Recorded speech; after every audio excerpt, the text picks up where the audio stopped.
न क्षमन्ते विमतयस्तमुपासे श्रियः पतिम् मदङ्गेषु स्वतन्त्रो व्याप्तवान् हरिः स विष्णुश्चास्वतन्त्रं मां स्वेच्छया वर्तयत्यजः स्वात्मनस्तस्य पूजा स्युः मनो वाक्कायवृत्तयः ममैताः इति कर्तारम् उद्देश्यं च हरिं स्मरेत्. ಗುಡ್ ಮಾರ್ನಿಂಗ್ ಅಂತ ಹೇಳಿದ್ನಂತೆ. ಅದಕ್ಕೆ ಪ್ರತಿಯಾಗಿ ಆ ವ್ಯಕ್ತಿ ಗುಡ್ ನೈಟ್ ಅಂತ ಹೇಳಿದ. ನನಗೆ ಹೀಗೆ ಯಾಕೆ ಅನಿಸ್ತದೆ ಅಂತ, ಹಾಗಾದ್ರೆ ಹೀಗನ್ನೋದೇ ಇರೋ ಸಂಪ್ರದಾಯ ಕಾಣಿಸ್ತದೆ, ನಾವು ಯಾವಾಗಂದ್ರು ಗುಡ್ ನೈಟ್ ಅಂತಾರೆ ಅಂತ ಹೇಳಿ ಅವನು ಗುಡ್ ನೈಟ್ ಅಂದ, ಗುಡ್ ಮಾರ್ನಿಂಗ್ ಅಂತ ಇವನು ಉತ್ತರ ಕೊಟ್ಟ. ಇದೇನಿದು ಹುಚ್ಚತನ, ಹೀಗ್ಯಾಕೆ ಆಗ್ತಾ ಇದೆ ಅಂತ ಆ ವ್ಯಕ್ತಿಗೆ ಅರ್ಥ ಆಗ್ಲಿಲ್ಲ. ಆಮೇಲೆ ಭಗವದ್ಗೀತೆಯನ್ನ ಪಾರಾಯಣ ಮಾಡ್ತಾನೆ. ಆವಾಗ ಅವನಿಗೆ ಅರ್ಥ ಆಗ್ತದೆ, ಯಾನಿಶಾ ಸರ್ವಭೂತಾನ ಜಾಗರ್ತಿ ಸಂಯಮಿ ಯಸ್ಯಾಂ ಜಾಗ್ರತಿ ಭೂತಾನಿ ವಾನಿಶಾ ಪಶ್ಯತೋ ಮುನೇಹೇ. ಒಬ್ಬ ಅಜ್ಞಾನಿ ವ್ಯಕ್ತಿ ಸಂಸಾರದೊಳಗೆ ಆಸಕ್ತನಾದಂತಹ ಒಬ್ಬ ಪಾಮರ ಯೋಗಿಗೆ ಹೋಗಿ ಗುಡ್ ಮಾರ್ನಿಂಗ್ ಅಂದ. ಅದರರ್ಥ ಅವನು ಯಾವ ವಿಷಯದೊಳಗೆ ಎಚ್ಚರ ಇದ್ದಾನೆ ಆ ವಿಷಯದೊಳಗೆ ಅವರಿಗೆ ಕತ್ತಲಿ, ಅವರಿಗೆ ಯಾವುದರೊಳಗೆ ಕತ್ತಲಿ ಇದೆ ಆಗ ಇವನಿಗೆ ಬೆಳಕಿದೆ. ದೇವರಲ್ಲಿ ಬೆಳಕು, ಜಗತ್ತಿನಲ್ಲಿ ಕತ್ತಲೆ. ಅವರಿಗೆ ಜಗತ್ತು ಕಾಣಿಸುವುದೇ ಇಲ್ಲ, ದೇವರೇ ಕಾಣಿಸ್ತಾನೆ. ಇವನಿಗೆ ವಿಪರೀತ, ದೇವರ ವಿಷಯದಲ್ಲಿ ಕತ್ತಲು, ಜಗತ್ತಿನಲ್ಲಿ ಬೆಳಕು. ಹೀಗೆ ಜಗತ್ತಿನಲ್ಲಿ ಪಾಮರರಿಗೂ ಯೋಗಿಗಳಿಗೂ ವ್ಯತ್ಯಾಸವನ್ನ ನಾವು ಕಾಣ್ತೇವೆ. ಅಂತಹ ಜಗತ್ತಿನಲ್ಲೆಲ್ಲ ಕತ್ತಲೆ ಇದ್ದರೂ ದೇವರಲ್ಲಿ ಮಾತ್ರ ಬೆಳಕನ್ನ ಕಂಡಂತಹ ಮಹಾಯೋಗಿಗಳು, ಈ ಪರಂಪರೆಯಲ್ಲಿ ಬಂದಂತಹ ಪ್ರತಿಯೊಬ್ಬ ಮಹನೀಯರು. ಸತ್ಯಸಂಧ ತೀರ್ಥ ಶ್ರೀಪಾದಂಗಳವರ ಮಹಿಮೆಯನ್ನ,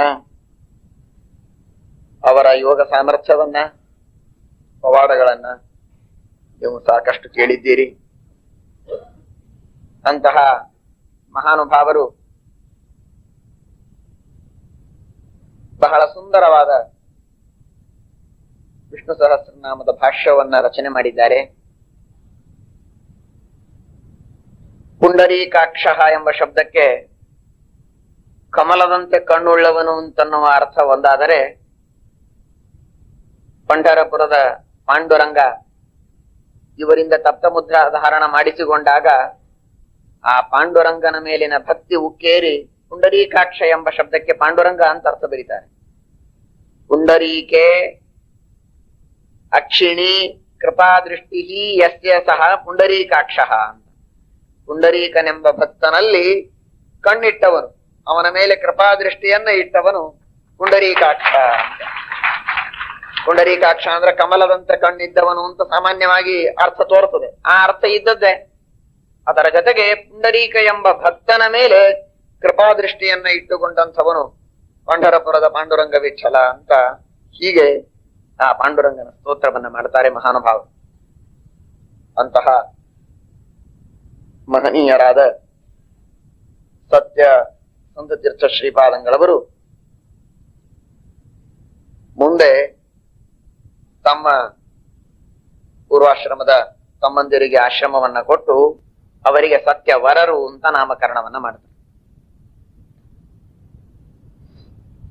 ಸತ್ಯವರ ತೀರ್ಥ ಶ್ರೀಪಾದಂಗಳವರು ಮಹಾಜ್ಞಾನಿಗಳು.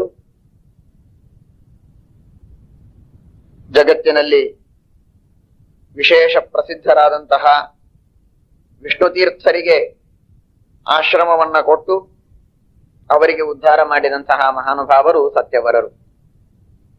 ಅಡವಿ ಜಯತೀರ್ಥಾಚಾರ್ಯರು ಅಂತ ಯಾವಾಗಲೂ ಅತ್ಯಂತ ವಿರಕ್ತರಾಗಿ ತಮ್ಮ ಪಾಠ ಪ್ರವಚನಗಳಲ್ಲಿ ಆಸಕ್ತರಾಗಿರತಕ್ಕಂತಹ ಜಯತೀರ್ಥಾಚಾರ್ಯರಿಗೆ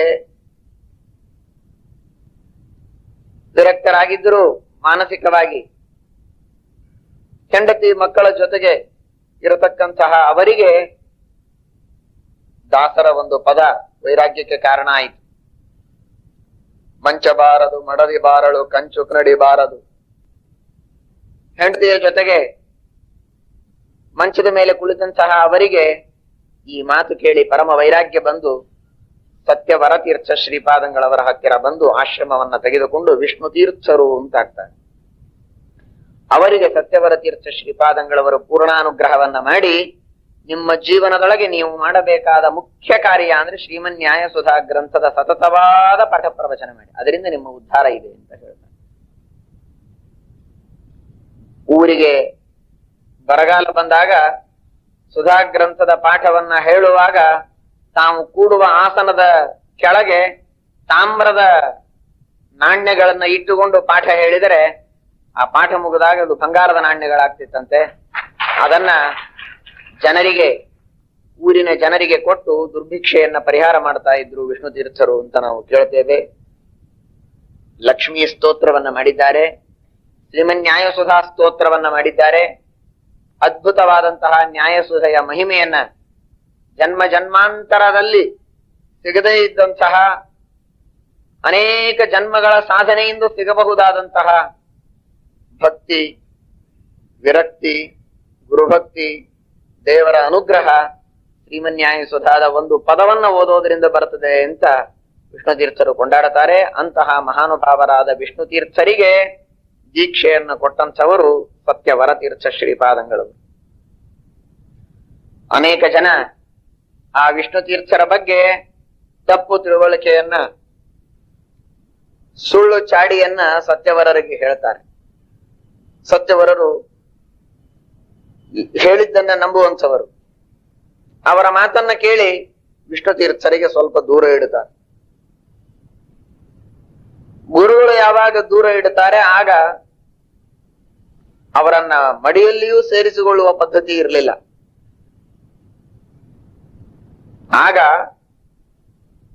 ವಿಷ್ಣು ತೀರ್ಥರು ಮಹಾನುಭಾವರು ಮುಖೋದ್ಗತವಾಗಿ ಭಾಗವತದ ಎಲ್ಲ ಶ್ಲೋಕಗಳನ್ನ ಪಠನ ಮಾಡ್ತಾ ಬೆಳಿಗ್ಗೆ ಎಲ್ಲರೂ ಏಳುವುದರೊಳಗೆ ಮಠದ ಆವರಣವನ್ನೆಲ್ಲ ಸ್ವಚ್ಛ ಕಸ ಹುಡುಗಿ ಸ್ವಚ್ಛ ಮಾಡಿ ಸೇವೆಯನ್ನ ಮಾಡಿ ತಾವು ತಮ್ಮ ಅನುಷ್ಠಾನವನ್ನು ಮಾಡುವುದಕ್ಕೆ ದೂರ ಇರಬೇಕು. ಯಾರೋ ಹೇಳಿದ ಮಾತನ್ನ ಕೇಳಿ ಸತ್ಯವರರು ಅವರಿಗೆ ದೂರ ಇಟ್ಟಿದ್ರು. ಬೆಳಿಗ್ಗೆ ನೋಡ್ತಾರೆ ಈ ವ್ಯಕ್ತಿಗಳು ಅತ್ಯಂತ ಭಕ್ತಿಯಿಂದ ಅರ್ಥಾನುಸಂಧಾನ ಪೂರ್ವಕವಾಗಿ ತನ್ಮಯರಾಗಿ ಭಾಗವತದ ಶ್ಲೋಕಗಳನ್ನ ಪುಂಖಾನುಪುಂಖವಾಗಿ ಮುಖೋದ್ಗತವಾಗಿ ಹೇಳ್ತಾ ಕಸ ಹುಡುಕ್ತಾ ಇದ್ದಾರಲ್ಲ, ಇದೆಲ್ಲಿ ಕರ್ಮಚಾರ್ಯರು? ಕರ್ಮಕಾರರಿಗೆ ಸರಿಯಾಗಿ ಸಂಸ್ಕೃತ ಬರೋದಿಲ್ಲ. ಅಂತಹದ್ದು ಭಾಗವತದ ಶ್ಲೋಕಗಳನ್ನ ಒಂದಾದ ಮೇಲೆ ಒಂದು ಗದ್ಯಗಳನ್ನ ಹೇಳ್ತಾ ಪದ್ಯಗಳನ್ನ ಹೇಳ್ತಾ ಕಸ ಹುಡುಗುವ ವ್ಯಕ್ತಿ ಯಾರಿರಬಹುದು ಅಂತ ವಿಚಾರ ಮಾಡಿದ್ರೆ ವಿಷ್ಣು ತೀರ್ಥರಿರ್ತಾರೆ, ತಮ್ಮ ಶಿಷ್ಯರು. ಆಗ ಅವರ ಮೇಲೆ ಪೂರ್ಣ ಅನುಗ್ರಹವನ್ನ ಮಾಡಿ ನಾವು ಹಾಕಿದಂತಹ ಬಹಿಷ್ಕಾರವನ್ನ ತೆಗೆದು ಅವರಿಗೆ ಉದ್ಧಾರ ಮಾಡ್ತಾರೆ ಸತ್ಯವರ ತೀರ್ಥ ಶ್ರೀಪಾದಂಗಳವರು. ಆ ಮಹಾನುಭಾವರಾದ ವಿಷ್ಣು ತೀರ್ಥರ ಭಾಗವತ ಸಾರೋದ್ಧಾರ, ಅಧ್ಯಾತ್ಮ ರಸರಂಗಿನಿ, ಷೋಡಶಿ, ಚತುರ್ದಶಿ ಇವುಗಳೆಲ್ಲ ಅನುಸಂಧಾನದ ರುಚಿ ಇದ್ದಂಥವರಿಗೆ ದೊಡ್ಡ ಆಹಾರವನ್ನ ಅವರು ಕೊಟ್ಟು ಹೋಗಿದ್ದಾರೆ. ಅಂತಹ ಮಹಾನುಭಾವರನ್ನ ಕೊಟ್ಟವರು ಸತ್ಯವರ ತೀರ್ಥ ಶ್ರೀಪಾದಂಗಳು. ಆ ಸತ್ಯವರ ತೀರ್ಥ ಶ್ರೀಪಾದಂಗಳವರು ಚಂದಗಾಲ ಅಂತ ಒಂದು ಊರು, ಅಲ್ಲಿ ವಿದ್ಯಾಧೀಶ ತೀರ್ಥ ಶ್ರೀಪಾದಂಗಳವರು ಪ್ರತಿಷ್ಠಾಪನೆ ಮಾಡಿರತಕ್ಕಂತಹ ಅನೇಕ ಪ್ರತಿಮೆಗಳು, ಪ್ರಾಣದೇವರು, ರಾಮದೇವರು ಇತ್ಯಾದಿ ಪ್ರತಿಮೆಗಳಿರತಕ್ಕಂತಹ ದೇವಸ್ಥಾನ.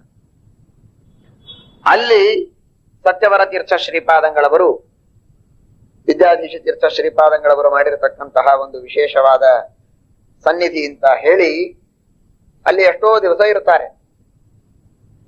ಅಲ್ಲಿ ಇದ್ದಂತಹ ಸಂದರ್ಭದೊಳಗೆ ಒಬ್ಬ ರಾಘವಾಚಾರ್ಯ ಅಂತ ಒಬ್ಬ ವ್ಯಕ್ತಿ, ಆ ವ್ಯಕ್ತಿಯ ಬುದ್ಧಿ ಕೆಟ್ಟೋಗ್ತದೆ, ಅವನ ತಲೆ ಕೆಡಿಸ್ತಾರೆ. ಅವನಿಗೇನೋ ದುಡ್ಡಿನ ಆಶೆಯನ್ನ ತೋರಿಸಿ ಕೆಲವು ಕಳ್ಳರು ಶ್ರೀಮಠದಲ್ಲಿರುವಂತಹ ಆಭರಣಗಳನ್ನ, ಅಮೂಲ್ಯವಾದ ಆಭರಣಗಳನ್ನ ಕದ್ದು ತೆಗೆದುಕೊಂಡು ಹೋಗಬೇಕು ಅಂತ ಒಂದು ಸಂಚ ಹಾಕ್ತಾರೆ. ಆ ಆಭರಣಗಳನ್ನ ತೆಗೆದುಕೊಂಡು ಹೋಗಬೇಕು ಅಂತನ್ನೋದಕ್ಕೆ ರಾಮದೇವರ ಮೇಲೆ, ಬೇರೆ ಬೇರೆ ಪ್ರತಿಮೆಗಳ ಮೇಲೆ ಇರತಕ್ಕಂತಹ ಆಭರಣಗಳನ್ನ ಕದ್ದು, ನನಗೂ ಸ್ವಲ್ಪ ಕೊಡು, ನೀವು ಸ್ವಲ್ಪ ತೆಗೆದುಕೋ, ನಿನಗೇನ್ ಬೇಕೋ ಅದನ್ನು ಕೊಡ್ತೇವೆ ಅಂತ ಹೇಳಿದ್ದಕ್ಕೆ ಆ ಮನುಷ್ಯನಿಗೆ ದುಷ್ಟ ವಿಚಾರಗಳು ಬಂದು ದೇವರ ಮೇಲಿರ್ತಕ್ಕಂತಹ ಆಭರಣಗಳನ್ನ ತೆಗೆದುಕೊಳ್ಳುವುದಕ್ಕೆ ಆ ಪೆಟ್ಟಿಗೆಯನ್ನ ಕದ್ದುಕೊಂಡು ಹೋಗ್ತಾನೆ. ಹೋದಂತಹ ಸಂದರ್ಭದೊಳಗೆ ಹೋಗ್ತಾನೆ. ಅಷ್ಟೊತ್ತಿಗೆ ಸತ್ಯವರರಿಗೆ ಈ ವಿಷಯ ಗೊತ್ತಾಗಿ ದೇವರ ಪೆಟ್ಟಿಗೆಯನ್ನ ತಿರುಗಿ ತಂದು ಕೊಡುವವರೆಗೆ ಅನಶನ ಸತ್ಯಾಗ್ರಹವನ್ನ ಮಾಡ್ತೇವೆ ಅಂತ ಹೇಳಿ ನಿತ್ಯದಲ್ಲಿ ವ್ಯಾಸಮುಷ್ಟಿಗಳಿಗೆ ಅಭಿಷೇಕವನ್ನ ಮಾಡಿ ನೈವೇದ್ಯವನ್ನ ಮಾಡಿ ಉಳಿದವರಿಗೆಲ್ಲ ಊಟಕ್ಕೆ ಹಾಕ್ತಾರೆ. ಆ ರಾಮದೇವರ ಪೆಟ್ಟಿಗೆ ಬರುವವರಿಗೆ ಮಾತ್ರ ನಾವು ಊಟವನ್ನು ಮಾಡೋದಿಲ್ಲ ಅಂತ 21 ದಿವಸ ಉಪವಾಸ ಮಾಡ್ತಾನೆ. ಕೆಲವೇ ದಿವಸಗಳಲ್ಲಿ, ಇವರು ಉಪವಾಸ ಪ್ರಾರಂಭ ಮಾಡಿದ ಕೆಲವು ದಿವಸಗಳಲ್ಲಿ ಮೈಸೂರು ಸರ್ಕಾರಕ್ಕೆ ಈ ಸುದ್ದಿ ತಿಳಿಸಿದೆ. ದಿವಾನ್ ಪೂರ್ಣಯ್ಯನವರು ಸ್ವತಃ ತಾವು ಧಾವಿಸಿ ಬಂದು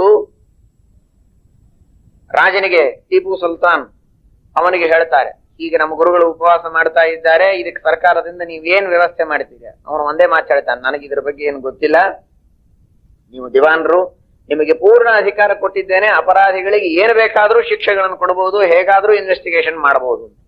ಆಗ ಕಳ್ಳರು ಅಂತ ಆಗಿನ ಕಾಲದೊಳಗೆ ಯಾರ್ಯಾರ ಮೇಲೆ ಸಂದೇಹ ಇತ್ತೋ ಅವರೆಲ್ಲರನ್ನೂ ಕಂಬಕ್ಕೆ ಕಟ್ಟಿಸಿ ಸರಿಯಾಗಿ ಶಾಸನ ಮಾಡಿ, ಅದರಲ್ಲಿ ಯಾರು ನಿಜವಾಗಿ ಕಳ್ಳರು ಅಂತ ಪ್ರತಿಯೊಬ್ಬರು ಹೇಳ್ತಾ ಇದ್ರು, ಈಗಾಗಲೇ ಅನೇಕ ಕೆಟ್ಟ ಕೆಲಸ ಮಾಡಿದ್ದಾರೆ ಅಂತ ಖಾತ್ರಿ ಆಗಿತ್ತು, ಅವರಿಗೆ ಫಾಸಿ ಶಿಕ್ಷಾನೇ ಕೊಡಿಸ್ತಾನೆ. ಹೀಗೆ ಒಂದು 4-6 ದಿವಸಗಳಲ್ಲಿ ಇಡೀ ಊರಿನೊಳಗೆ, ಆ ಸುತ್ತಮುತ್ತಲಿನ ಪ್ರಾಂತದೊಳಗೆ ಪ್ರತಿಯೊಬ್ಬ ಕಳ್ಳನಿಗೂ ಹೆದರಿಕೆ ಹುಟ್ಟುವ ಹಾಗೆ ಪೂರ್ಣಯ್ಯನವರು ಒಂದು ದೊಡ್ಡ ವಾತಾವರಣವನ್ನೇ ಎಬ್ಬಿಸ್ತಾರೆ. ಆಗ ಆ ಕಳ್ಳನಿಗೆ ಹೆದರಿಕೆ ಆಗ್ತದೆ. ಆ ವ್ಯಕ್ತಿ, ಆಭರಣವನ್ನ ತೆಗೆದುಕೊಂಡು ಹೋದಂತಹ ವ್ಯಕ್ತಿ ಹಾಗೂ ಆ ರಾಘವಾಚಾರ್ಯ ಆ ಪೆಟ್ಟಿಗೆಯನ್ನ ಮಠದ ಸುತ್ತಮುತ್ತಲು ಹತ್ತಿರದಲ್ಲೇ ಇರುವ ಒಂದು ಬಾವಿಯ ಹತ್ತಿರ ಅದನ್ನ ಹಾಗೆ ಇಟ್ಟು ಆಭರಣಗಳನ್ನ ಮಾತ್ರ ತಾನು ತೆಗೆದುಕೊಂಡು ಹೋಗಿ ಓಡಿ ಹೋಗ್ತಾನೆ, ಪರಾರಿಯಾಗ್ತಾನೆ. ನವರತ್ನ ಅಣ್ಣಯ್ಯಾಚಾರ್ಯರು ಅಥವಾ ಪುರುಷೋತ್ತಮಾಚಾರ್ಯರು ಅಂತ ಸತ್ಯಬೋಧರ ಶಿಷ್ಯರು, ಇವ ಪೂರ್ವಾಶ್ರಮದಲ್ಲಿ ಇವರಿಗೆ ಸತ್ಯವರರಿಗೆ ಸಹಾಧ್ಯಾಯಿಗಳು. ಈಗ ಅವರ ಶಿಷ್ಯರಾಗಿ ಮಠದಲ್ಲಿ ಇದ್ದಂಥವರು ಪ್ರಾತಃ ಕಾಲದಲ್ಲಿ ಸ್ನಾನಕ್ಕೆ ಅಂತ ಹೋದ ಸಂದರ್ಭದಲ್ಲಿ ಬಾವಿ ಹತ್ತಿರ ದೇವರ ಪೆಟ್ಟಿಗೆ ಇದ್ದದ್ದು ನೋಡ್ತಾರೆ. ತಕ್ಷಣಕ್ಕೆ ಓಡಿ ಹೋಗಿ ಸತ್ಯವರರಿಗೆ ಸುದ್ದಿಯನ್ನು ತಿಳಿಸ್ತಾರೆ, ಈಗ ದೇವರು ಪೆಟ್ಟಿಗೆ ಬಾವಿ ಹತ್ರ ಇದೆ, ತಾವು ಬಂದು ತೆಗೆದುಕೊಂಡು ಹೋಗ್ಬೇಕು ಅಂತ. ಆಗ ಅತ್ಯಂತ ಉತ್ಸಾಹದಿಂದ ರಾಜವೈಭವದಿಂದ ರಾಮದೇವರನ್ನ ಮೆರವಣಿಗೆ ಮಾಡಿಕೊಂಡು ಕರೆಕೊಂಡು ಹೋಗಿ ವಿಶೇಷವಾದ ಪೂಜೆಯನ್ನ ಮಾಡಿ ಊರಿನ ಜನರಿಗೆಲ್ಲ ಸಮೃದ್ಧವಾದ ದಾನವನ್ನ, ಅನ್ನ ಸಂತರ್ಪಣೆಯನ್ನ ಮಾಡಿಸಿ ಆಗ ಸತ್ಯವರ ತೀರ್ಥ ಶ್ರೀಪಾದಂಗಳವರು ಊಟವನ್ನ ಮಾಡ್ತಾರೆ, ಸ್ವೀಕಾರ ಮಾಡ್ತಾರೆ. ನವರತ್ನ ಪುರುಷೋತ್ತಮಾಚಾರ್ಯರ ಮೇಲೆ ಬಹಳ ಸಂತೋಷ ಆಗ್ತದೆ, ಅವರ ಮೇಲೆ ವಿಶೇಷ ಅನುಗ್ರಹ ಮಾಡ್ತಾರೆ. ದೇವರ ಕಳೆದಿದೆ ಅಂತ ಸುದ್ದಿ ಗೊತ್ತಾಗಿತ್ತು, ಪೆಟ್ಟಿಗೆ ಸಿಕ್ಕಾಗ ನನಗೇ ಸಿಕ್ಕಿದೆ ಅಂತ ಹೇಳಿ ನೀವು ತೆಗೆದುಕೊಂಡು ಹೋಗಿ ಸನ್ಯಾಸವನ್ನು ತೆಗೆದುಕೊಂಡು ಈ ದೇವರು ನಂದು ಅಂತ ನೀವು ಹೇಳ್ಕೊಂಡಿದ್ರೆ ನಾನೇನ್ ಮಾಡ್ಲಿಕ್ಕೆ ಸಾಧ್ಯ ಇತ್ತು? ಅತ್ಯಂತ ಪ್ರಾಮಾಣಿಕವಾಗಿ ಅದನ್ನ ತಂದು ಮುಟ್ಟಿಸಿದ್ದೀರಿ. ದೇವರು ನಿಜವಾಗಿಯೂ ನೀವು ರತ್ನ ಇದ್ದಂತೆ ಇದ್ದೀರಿ, ಇದ್ದರೆ ನಿಮ್ಮ ಹಾಗಿರಬೇಕು ಪ್ರಾಮಾಣಿಕತೆ ಅಂತ ಹೇಳಿ ಅವರ ಮೇಲೆ ಸಂತುಷ್ಟರಾಗಿ ಅವರಿಗೇನೆ ಮುಂದೆ ಆಶ್ರಮವನ್ನ ಕೊಡ್ತಾರೆ. ಅವರೇ ಸತ್ಯ ಧರ್ಮ ತೀರ್ಥರು ಅಂತ ಪ್ರಸಿದ್ಧರಾಗ್ತಾರೆ. ಅಂತಹ ರಾಮಚಂದ್ರ ದೇವರ, ವೇದವ್ಯಾಸ ದೇವರನ್ನ ಕೂರ್ಮದ ರೂಪದಲ್ಲಿ ರಘುನಾಥ ತೀರ್ಥರು ಪಡೆಯುವುದಕ್ಕಾಗಿ ಉಪವಾಸವನ್ನು ಮಾಡಿದರೆ, ರಾಮದೇವರನ್ನ ಅದೇ ರೂಪದಲ್ಲಿ ಮತ್ತೆ ಸಾಕ್ಷಾತ್ಕಾರ ಮಾಡಿಕೊಳ್ಳುವುದಕ್ಕೆ ಸತ್ಯವರ ತೀರ್ಥ ಶ್ರೀಪಾದಂಗಳವರು ಮಹಾ ತಪಸ್ಸನ್ನ ಮಾಡಿ ತಮ್ಮ ತಪಸ್ಸಿನ ಪ್ರಾರ್ಥನೆಯಿಂದ ಇವತ್ತಿನವರೆಗೂ ಲಕ್ಷ ಲಕ್ಷ ಕೋಟಿ ಕೋಟಿ ಜನರಿಗೆ ನಮಗೆಲ್ಲ ಆ ರಾಮದೇವರ ದರ್ಶನ ಮಾಡುವಂತಹ ಭಾಗ್ಯವನ್ನ ಇವತ್ತು ಕರುಣಿಸಿದಂತಹ ಮಹಾನುಭಾವರು ಸತ್ಯವರ ತೀರ್ಥ ಶ್ರೀಪಾದಂಗಳವರು. ಅವರು ಮಾಡಿದ ಆ ತಪಸ್ಸಿಗೆ ಮೆಚ್ಚಿ ರಾಮದೇವರು ಒಲಿದು ಬಂದಿದ್ದಾನೆ ಎಂಬ ವಿಷಯವನ್ನ ನಾವು ಕಾಣುತ್ತೇವೆ. ಸವಣೂರಿನಲ್ಲಿ ಸತ್ಯವರ ತೀರ್ಥ ಶ್ರೀಪಾದಂಗಳವರು ತಮ್ಮ ಪರಮ ಗುರುಗಳಾದ ಸತ್ಯಬೋಧ ತೀರ್ಥ ಶ್ರೀಪಾದಂಗಳವರ ಸನ್ನಿಧಾನದಲ್ಲಿ ವಿಶೇಷವಾಗಿ ಪ್ರಣವ ಜಪವನ್ನ ಮಾಡಿ 24 ಲಕ್ಷ ಕೋಟಿ ಸಂಖ್ಯಾಕವಾದ ಪ್ರಣವ ಜಪವನ್ನ ಮಾಡಿ ಬಹಳ ದಿವಸವರೆಗೆ ಅಲ್ಲೇ ಇದ್ದು ಕೋಟಿ ಪುಷ್ಪಾರ್ಚನೆಯನ್ನ ಮಾಡ್ತಾರೆ, ಪ್ರಣವ ಜಪವನ್ನ ಮಾಡ್ತಾರೆ. 1,00,000 ಬ್ರಾಹ್ಮಣರಿಗೆ ತಾವು ಇರುವಷ್ಟು ದಿವಸದಲ್ಲಿ ಭೋಜನವನ್ನ ಮಾಡಿಸ್ತಾರೆ ಸತ್ಯವರ ತೀರ್ಥ ಶ್ರೀಪಾದಂಗಳವರು. ನಿತ್ಯದಲ್ಲಿ ತಮ್ಮ ಗುರುಗಳಾದ ಸತ್ಯಸಂಧರು ಬರೆದ ವಿಷ್ಣು ಸಹಸ್ರನಾಮದ ಪ್ರವಚನವನ್ನ ವಿಶೇಷವಾಗಿ ಮಾಡಿ ಆ ವಿಷ್ಣು ಸಹಸ್ರನಾಮ ಭಾಷ್ಯದ ಪ್ರಚಾರವನ್ನ ಮಾಡ್ತಾರೆ. ಆ ಸವಣೂರಿನಲ್ಲಿ ಇದ್ದಷ್ಟು ದಿವಸ ಉಪ್ಪಿಲ್ಲ, ಪಾದುಕ ಇಲ್ಲ. ಎಲ್ಲಿಯೇ ವಿಷ್ಣು ತೀರ್ಥಕ್ಕೆ ಹೋಗ್ಲಿ, ಕೆರೆಗೆ ಹೋಗ್ಲಿ, ಜನರ ಭಕ್ತರ ಮನೆಗಳಿಗೆ ಹೋಗ್ಲಿ, ಪಾದುಕೆ ಇಲ್ಲದೆ ಓಡಾಡ್ತಾರೆ, ಉಪ್ಪಿಲ್ಲದೆ ಊಟ ಮಾಡು. ಹೀಗೆ ಒಂದು ಪಾದುಕ ಲವಣ ವರ್ಜ ವ್ರತವನ್ನ ಸ್ವೀಕಾರ ಮಾಡಿ ಪ್ರಣವ ಜಪ, ಕೋಟಿ ಪುಷ್ಪಾರ್ಚನೆ, 1,00,000 ಬ್ರಾಹ್ಮಣರ ಭೋಜನವನ್ನ ಮಾಡಿಸಿ ಸತ್ಯವರ ತೀರ್ಥ ಶ್ರೀಪಾದಂಗಳವರು ಸವಣೂರಿನಲ್ಲಿ ತಮ್ಮ ಪರಮ ಗುರುಗಳಿಗೆ ಆ ಸೇವೆಯನ್ನ ಸಮರ್ಪಣೆ ಮಾಡುತ್ತಾರೆ. ಅಂತಹ ಮಹಾನುಭಾವರು ಸತ್ಯವರ ತೀರ್ಥ ಶ್ರೀಪಾದಂಗಳವರು. ಅವರ ವೃಂದಾವನ ಸಂತೇಬಿದನೂರಿನಲ್ಲಿ ಇದೆ. ಅದಕ್ಕೆ ಅಲ್ಲಿ ಕಾರಣ, ಅಷ್ಟೊತ್ತಿಗೆ ದಿವಾನ್ ಪೂರ್ಣಯ್ಯನವರು ಅನೇಕ ತಮ್ಮ ಎಲ್ಲ ಮುಖ್ಯ ಗೃಹಸ್ಥರನ್ನ ಹಾಗೂ ಆ ರಾಜ್ಯದ ಅಧಿಕಾರಿಗಳನ್ನ ಕರೆದುಕೊಂಡು ಬಂದು ಸತ್ಯವರರಿಗೆ ಸೂಚನೆಯನ್ನು ಕೊಡ್ತಾರೆ. ಸುಲ್ತಾನರ ರಾಜ್ಯದೊಳಗೆ ಮೊದಲಿನಂತೆ ಹಿಂದೂಗಳ ಬಗ್ಗೆ ಸಹನೆ ಉಳಿದಿಲ್ಲ, ಬಹಳ ಅಸಹನೆ ಪ್ರಾರಂಭವಾಗ್ತಾ ಇದೆ. ಸಾಕಷ್ಟು ಹಿಂದೂ ಜನರ ಮೇಲೆ ತುರುಷ್ಕರ ಹಾವಳಿ ಆಗ್ತಾ ಇದೆ. ಇನ್ನು ಮೇಲೆ ಮೊದಲಿನ ಹಾಗೆ ನೀವು ಎಲ್ಲಾ ಸಂಪತ್ತು ತೆಗೆದುಕೊಂಡು ಸಂಚಾರ ಮಾಡೋದು ಕಾಲ ಬಂದಿಲ್ಲ.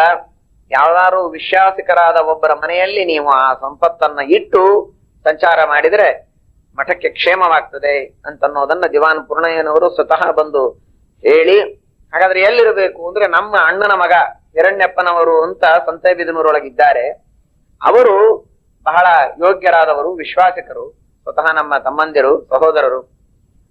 ಅಂತಹ ವ್ಯಕ್ತಿಗಳಲ್ಲಿ ನೀವು ಪೂರ್ಣ ಐಶ್ವರ್ಯವನ್ನ ವಿಶ್ವಾಸದಿಂದ ಇಡಬಹುದು. ಅವರ ಮನೆ ಖಾಲಿ ಮಾಡಿಸಿಕೊಡ್ತೇನೆ ಅಂತ ಹೇಳಿ ಅವನಿಗೆ ಪತ್ರ ಬರೆದು ಕಳಿಸ್ತಾರೆ. ನಿಮ್ಮ ಮನೆ ಸಂಪೂರ್ಣ ಇವರ ಹೆಸರಿಗೆ ದಾನ ಮಾಡಿ ಪೂರ್ಣ ಬಿಟ್ಟು ಕೊಡಬೇಕು, ಮಠಕ್ಕೆ ಅದನ್ನು ಮಾಡಿಕೊಡಬೇಕು ಅಂತ ಹೇಳಿದಾಗ ಎಲ್ಲ ಸಂಪತ್ತನ್ನ ಅವರ ಮನೆಯಲ್ಲಿ ಇಟ್ಟು ಎಷ್ಟೋ ದಿವಸ ಸಂತೇಬಿದನೂರೊಳಗೆ ವಾಸ ಮಾಡಿ ಅಲ್ಲಿ ದೇಹಾಲಸ್ಯವಾದಾಗ ಮುಂದೆ ಆ ಉತ್ತರಾಧಿಕಾರವನ್ನ ಸತ್ಯವರ ತೀರ್ಥ ಶ್ರೀಪಾದಂಗಳವರು ಈ ನವರತ್ನ ಪುರುಷೋತ್ತಮಾಚಾರ್ಯರು ಅಥವಾ ಅಣ್ಣಯ್ಯಾಚಾರ್ಯರು ಅಂತಂತಾರೆ, ಅಂಥವರಿಗೆ ದೀಕ್ಷೆಯನ್ನ ಕೊಟ್ಟು ಸಪ್ತ ಧರ್ಮ ತೀರ್ಥರು ಅಂತ ನಾಮಕರಣವನ್ನ ಮಾಡ್ತಾರೆ.